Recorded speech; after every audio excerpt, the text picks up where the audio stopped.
Sweat is your fat crying. Woo! Welcome back, adventurers. Have you hit subscribe yet? Because I'm bringing you new training tips every day as I train for my first 100 miles. Today, I want to talk to you about something that was suggested by a subscriber, John G. Thanks for the idea.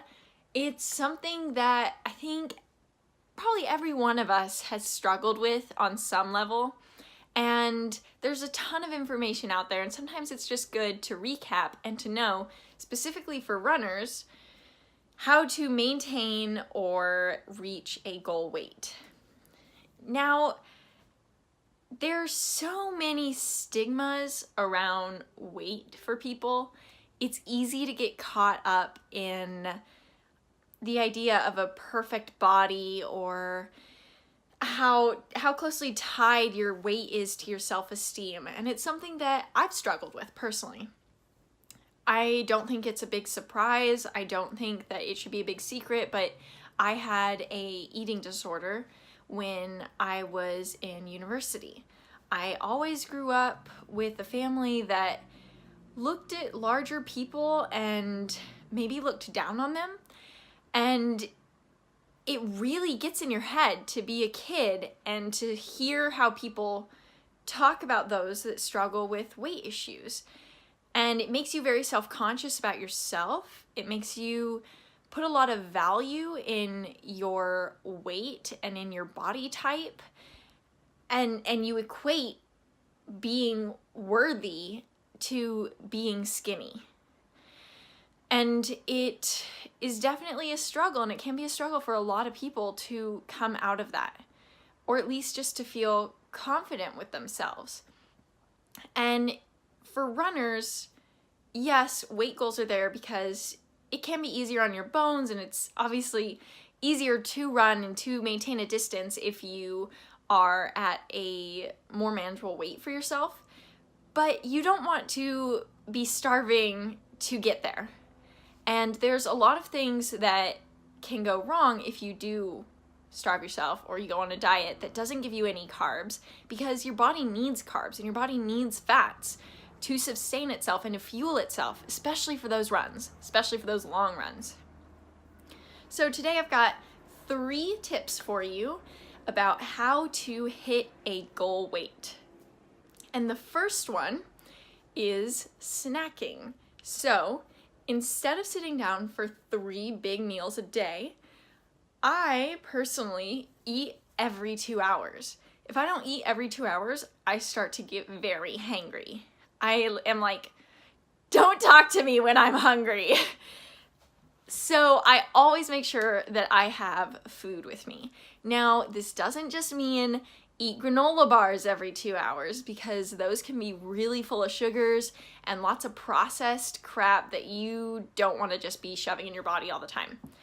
So what I do is I make my own granola bars, and I just try and make sure that whatever I'm eating throughout the day, I have balance. So if I had granola for breakfast, I'm not going to also have a granola bar for a snack later in the day. I will try and do an apple with almond butter, or maybe a handful of almonds. Bananas are something that I always snack on. You can get creative with it. You know, if you're not vegan, a hard-boiled egg is an awesome snack. Almond butter, again. You just want to, green smoothie. You just want to make sure that you're getting a variety of different kinds of food and working them into your diet. Try and stick to whole foods, because the type of food that you're eating is going to make a big difference. And that is point number 2. Eating whole foods. So trying to stay away from the processed junk.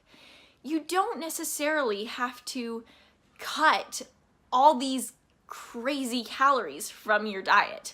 You should only really be cutting 200 to 300 calories per day from your regular caloric needs. So there's lots of ways to figure that out online. You should figure out how many calories you need per day, and once you know that, whatever you have been eating, cut down about 200 to 300 a day. If you cut down too much and you're not getting enough food, then you're going to start to have bone issues, and you're going to really stunt yourself for later in life, and wherever you're going, your body is not going to be getting the nutrients it needs, and you don't want to do that. So instead, change the type of foods that you're eating. Maybe it really is choosing a vegan diet. If you cut out cheese, if you cut out dairy, you're going to have a lot lower calorie meals just as it is. And that actually means that you get to eat more. So I get to eat a lot more being vegan and I love food. So I eat pastas and I eat tons and tons of veggies because I'm trying to hit a certain number of calories. And that means, eating the right kinds of foods that are high in protein, that have healthy fats, avocados, eggs if you're not vegan. That will help you stay full, not starve yourself, and still lose weight.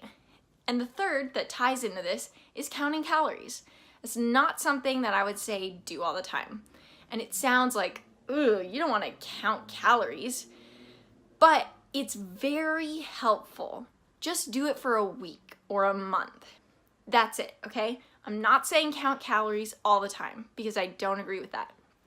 But if you count calories for a month, you'll start to know how many calories are in what you're eating. And there are tons of great apps that you can find to do this, but you'll start to kind of put the dots together about, okay, an egg has 70 or 90 calories, a banana is about 100 calories, a yogurt's about 100 calories. And then you can pay attention to that as you are going throughout your day. And if you know, okay, I'm running 6 miles, that means I'm gonna burn 600 calories. I should be eating this the night before and this the day of. It takes some of the ease. It gives you some ease in planning your meals and in not stressing about how to eat to lose weight. So hopefully those tips will help you reach your target goals in a healthy way. It's really important to remember that your worth is not based on your size. It's not based on how well you compete athletically either. You are all worthy and you're all amazing and you're all beautiful, and it doesn't matter what size you are.